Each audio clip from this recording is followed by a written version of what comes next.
Assalamualaikum warahmatullahi wabarakatuh. Perkenalkan, nama saya Ayu Nusari Mulia dengan NIM 203020702085. Saya merupakan mahasiswa jurusan Ilmu Administrasi Negara di Fakultas Ilmu Sosial dan Ilmu Politik Universitas Palangkaraya.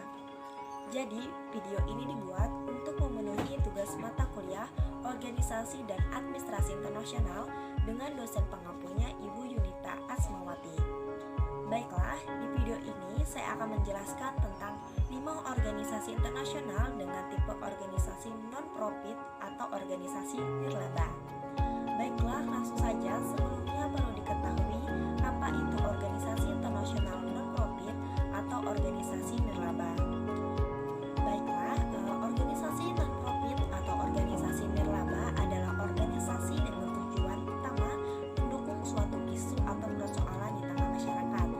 Organisasi non-profit atau nirlaba tidak bertujuan untuk mencari keuntungan, akan tetapi fokus tujuannya lebih ke arah sosial masyarakat.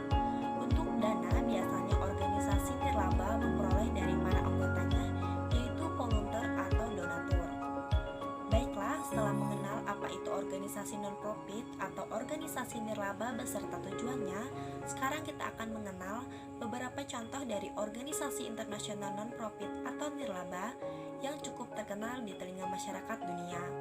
Untuk yang pertama, organisasi internasional yaitu The Young Men's Christian Association atau YMCA adalah organisasi Kristen nirlaba yang berkantor di pusat Jenewa, Swiss, didirikan pada tahun 1844. YMCA telah memberi kontribusi kepada hampir 65 juta orang di lebih dari 200 negara melalui inisiatif pengembangan masyarakat yang berfokus pada kaum muda.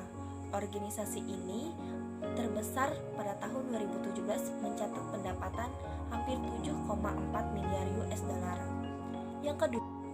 Organisasi yang kedua yaitu Goodwill Industries International adalah organisasi nirlaba yang menyediakan pendidikan dan pelatihan bagi para pencari kerja, terutama bagi mereka yang biasanya tidak memenuhi syarat untuk mendapatkan pekerjaan karena usia, cacat, atau latar belakang kriminal. Didirikan oleh pendeta Edgar J. Hams pada tahun 1902 untuk membantu orang miskin. Goodwill telah berevolusi menjadi organisasi nirlaba dengan pendapatan sebesar 5,87 miliar US dollar pada tahun 2018. Secara total, organisasi ini melayani lebih dari 38,6 juta orang di 17 negara di seluruh dunia. Yang kedua, untuk organisasi yang ketiga yaitu United Way Worldwide.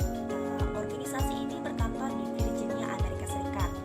United Way Worldwide telah memberi kontribusi kepada lebih dari 61 juta jiwa di 1.800 komunitas di 40 negara. Pada 2018, United Way dilayani oleh 2,9 juta relawan dan 8,3 juta donatur.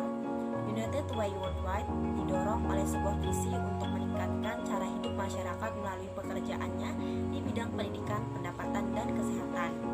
Lalu, organisasi yang keempat yaitu The Salvation Army yang didirikan oleh William dan Catherine di Booth, London, Inggris.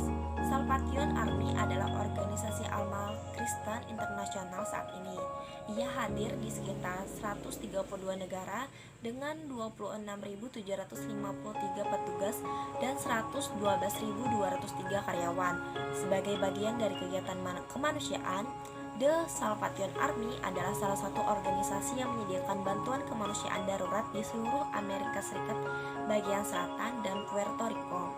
Sebagian besar dukungan difokuskan dengan penyediaan kebutuhan dasar seperti makanan dan air untuk para korban bencana. Organisasi yang kelima yaitu Catholic Charities yang berpusat di USA, Amerika Serikat.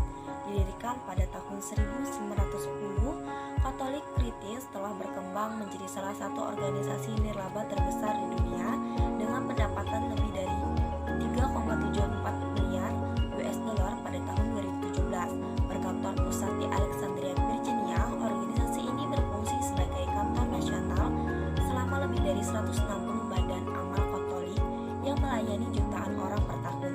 Terlepas dari latar belakang agama, sosial, atau ekonomi mereka, layanan amal yang disediakan oleh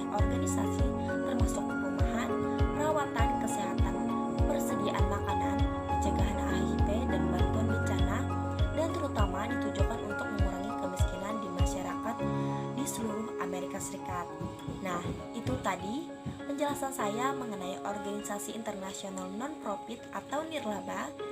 Dari video ini, semoga bisa dapat membantu teman-teman memahami apa itu organisasi internasional non-profit beserta tujuan dan contohnya.